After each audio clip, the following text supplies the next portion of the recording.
በ1951 ዓ.ም ኮተቤ የመምህራን ትምህርት ኮሌጅ በሚል ስያሜ የተመሰረተው የአሁኑ ኮተቤ የትምህርት ዩኒቨርሲቲ በሀገር አቀፍ ደረጃ ብቁ መምህራንን በማፍራት ለትምህርት ዘርፉ እድገት አስተዋጽኦ ሲያደርግ ቆይቷል። ዩኒቨርሲቲው በተለያዩ አደረጃጀቶች ውስጥ ሲያልፍ ቆይቶ በሀገሪቱ የትምህርት ጥራትን ለማምጣትና ዘርፉን ለማሻሻል በተሰራው ሪፎርም ብቁ መምህራንና የትምህርት ዘርፍ አስተዳደር ባለሙያዎችን የሚያሰለጥን የከፍተኛ ትምህርት ተቋም እንዲኖር በመታመኑ በኢትዮጵያ የመጀመሪያው የትምህርት ዩኒቨርሲቲ ሆኖ እንዲቋቋም ከተወሰነ በኋላ ያስተማራቸውን የመጀመሪያ ተመራቂዎቹን በአድዋ ድል መታሰቢያ አስመርቋል። ኢትዮጵያን ለማበልጸግ በሚደረገው ጉዞ ለትምህርት ዘርፍ ትኩረት ሊሰጥ እንደሚገባና ለዚህም የሁሉም አካላት ትብብር እንደሚያስፈልግ በምረቃ መርሃ ግብሩ ላይ የተገኙት የአዲስ አበባ ከተማ ከንቲባ ወይዘሮ አዳነች አቤቤ ተናግረዋል። ትምህርት ለአንድ ሀገር ሁለንተናዊ እድገት የሚያበረክተው አስተዋጽኦ ሁሌም የማይተካ ነው። በዓለማችን ከፍተኛ እድገት ላይ ደርሰው የምናያቸው ሀገራት የልዕልናቸው ዋነኛው ምክንያት የትምህርት ስርዓታቸውን በአግባቡ በመቅረጻቸውና በቀረጹት ልክ በመተግበራቸው ነው።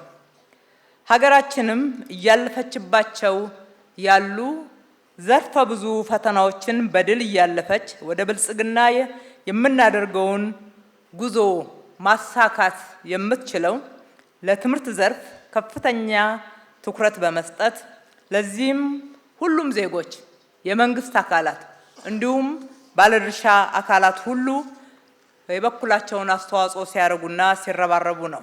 ተመራቂዎች በዩኒቨርሲቲ በነበራቸው ቆይታ ባገኙት የሀገርና የሕዝብን ኃላፊነት የመወጣት ክህሎት ላይ ተመስርተው በምክንያታዊነትና ሰላም ወዳድነት ሀገራቸውን እንዲያገለግሉ ነው ከንቲባ አዳነች መልእክት ያስተላለፉት። በዩኒቨርሲቲ በነበራችሁ ቆይታ የሀገርን የሕዝብን አደራ የምትተገብሩና ብቁ ዜጋ እንድትሆኑ የሚያስችላችሁን እውቀት፣ ክህሎትና እሴቶች እንደጨበጣችሁ እምነታችን ነው።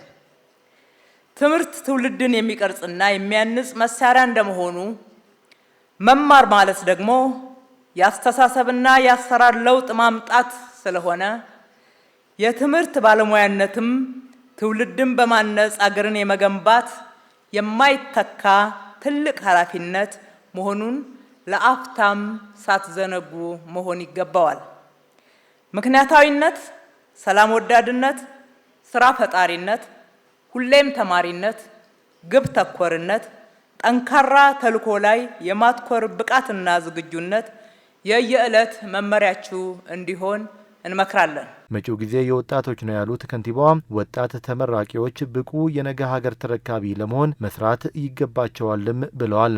አሁን ያለው የለውጥ መንግስት ሀገራችን ኢትዮጵያ፣ መዲናችሁ አዲስ አበባ በሁሉም ዘርፍ 24/7 በመስራት ያለመታከት ውጤት በማስመዝገብ ላይ ያለ ነው።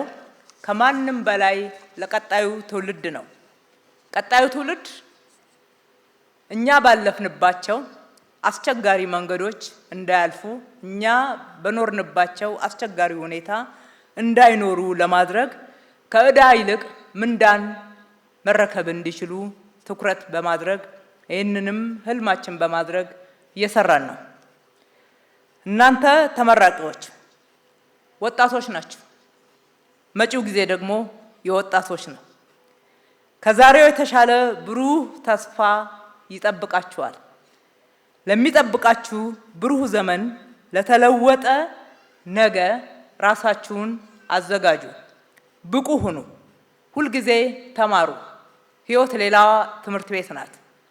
ለነገው ብቁ መሆን የተሻለ እድል ተጠቃሚነትን ያጎናጽፋቸዋል። ኮተቤ የትምህርት ዩኒቨርሲቲ የአደረጃጀት ለውጥ ካደረገ በኋላ የሀገሪቱን የትምህርት ዘርፍ በብቃት ለመደገፍ የሚያስችል ስራዎችን በመስራት ላይ እንደሚገኝ የዩኒቨርሲቲው ፕሬዝዳንት ዶክተር ብርሃነ መስቀል ጠና ተናግረዋል።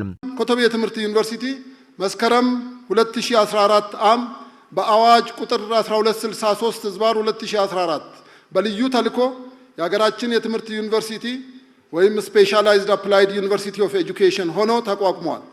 በዚህም ዩኒቨርሲቲው ነባሩን የሜትሮፖሊታን የመውጫ ስትራቴጂ በመቅረጽና ለአዲሱ ተልዕኮ ደግሞ የቅበላ ወይም ኢንትሪ ስትራቴጂ በመንደፍ ከ25 በላይ የማቋቋሚያ ሰነዶችን በማዘጋጀት አዲስ የትምህርት ፍኖተ ካርታ በመንደፍ አዲስ የትምህርት ዩኒቨርሲቲ ካሪኩለም ቀርጾ የትምህርት ባለሙያ የሚሆኑ ተማሪዎችን ለመጀመሪያ ጊዜ በ2014 ዓመተ ምህረት በባችለር በማስተርስ እና በፒኤችዲ መርሃ ግብሮች ተቀብሎ ማስተማር ጀመረ። ዩኒቨርሲቲው በታሪኩ ለመጀመሪያ ጊዜ 6 የሶስተኛ ዲግሪ ተመራቂዎችን ጨምሮ ከ1900 በላይ ተማሪዎችን ማስመረቁንም ፕሬዝዳንቱ አስታውቀዋል። በዛሬው ዕለትም በቅድመ ምረቃ በተለያዩ ሞዳሊቲዎች ወንድ 603፣ ሴት 670 በድምሩ 1273፣ በማስተርስ ዲግሪ ወንድ 480፣ ሴት 260 በድምሩ 706፣ እንዲሁም የመጀመሪያዎቹ የፒኤችዲ ምሩቃን ወንድ 5 ሴት 1 በድምሩ 6፣ በአጠቃላይ በዛሬው ዕለት ኮተቤ ትምህርት ዩኒቨርሲቲ 1989 ተማሪዎቹን ያስመርቃል። ዩኒቨርሲቲው በ3 የተለያዩ ዘርፎች በ3 ሞዳሊቲዎች የምርምር ስራዎችን እያካሄድን እንገኛለን። በ2017 ዓመት ብቻ 60 የምርምር ሐሳቦችን፣ ፕሮፖዛሎችን፣ ግራንት ቴማቲክ በሴቶች እያከናወን እንገኛለን። በመርሃ ግብሩ በትምህርታቸው የላቀ ውጤት ላመጡ ተመራቂዎችም እውቅና ተሰጥቷል።